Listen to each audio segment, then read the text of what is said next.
I'm serious, you can't tell a soul, a breathy voice whispered. I could lose my job. Ava Garrison opened a bleary eye.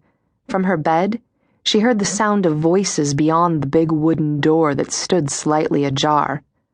She doesn't even know what's going on, another woman agreed. Her voice was deeper and gruffer than the first, and Ava thought she recognized it, a headache pounding behind her eyes as the nightmare retreated into her subconscious. The pain would recede, it always did, but for the first minutes after waking, she felt as if steel-shod horses were galloping through her brain. Inhaling a deep breath, she blinked. The room was dark, the curtains pulled, the rumble of the ancient furnace forcing air through the registers, muting the conversation beyond the heavy oak door. Shh! She should be awake soon. Breathy voice again.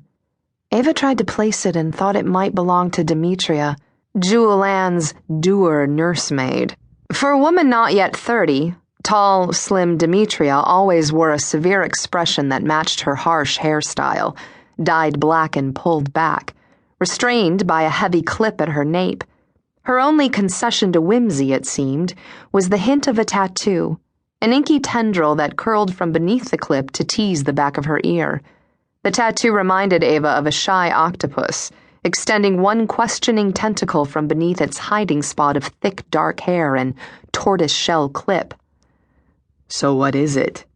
What's going on with her? The second voice demanded. Oh Lord, did it belong to Chloe? Ava felt a jab of betrayal. She knew they were talking about her, and Chloe had been her best friend while growing up here on this remote island. But that had been years ago.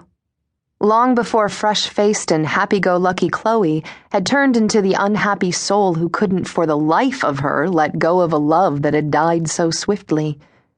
More whispering. Of course. It was almost as if they wanted to have her overhear them, as if they were taunting her. Ava caught only phrases that were as crippling as they were true. Slowly going out of her mind. Chloe again? Has been for years, poor Mr. Garrison. Breathy voice. Poor Mr. Garrison? Seriously? Chloe, if it were she, agreed. How he suffered. Wyatt? Suffered? Really? The man who seemed intent on being absent, always away?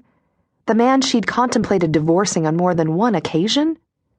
Ava doubted her husband had suffered one day of his life.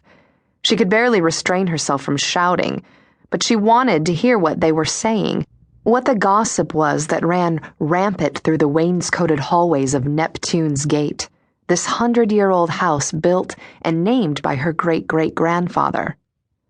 Well, something should be done. They're richer than God, one of them muttered, her words thin and reedy as she walked away.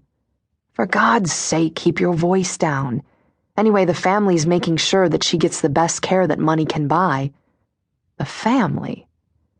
Ava's head was throbbing as she threw off the thick duvet and her bare feet hit the plush carpet that had been cast over hardwood.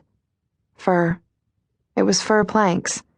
She remembered, planed by the sawmill that once was the heart of Church Island, named without a drop of modesty by that same great-great-grandfather who had built this house. One step, two. She started to lose her balance and grasped the tall bedpost. Everyone in the family. They need answers. Don't we all? A sly little snigger. Please, God, that it wasn't Chloe. But we don't own any part of this damned island. Wouldn't that be something? If we did, I mean. The voice sounded wistful as it retreated. Ava took a step, and a wave of nausea washed up her throat. She thought she might throw up as bile teased her tongue, but she bit down hard, took a deep breath, and fought the urge to vomit. She's crazy as a loon, but he won't leave her. One of them, she couldn't tell which, said, and the words were as crippling as they were true. She silently cursed her cloudy memory, her fractured brain. Once, she'd been brilliant, at the top of her class.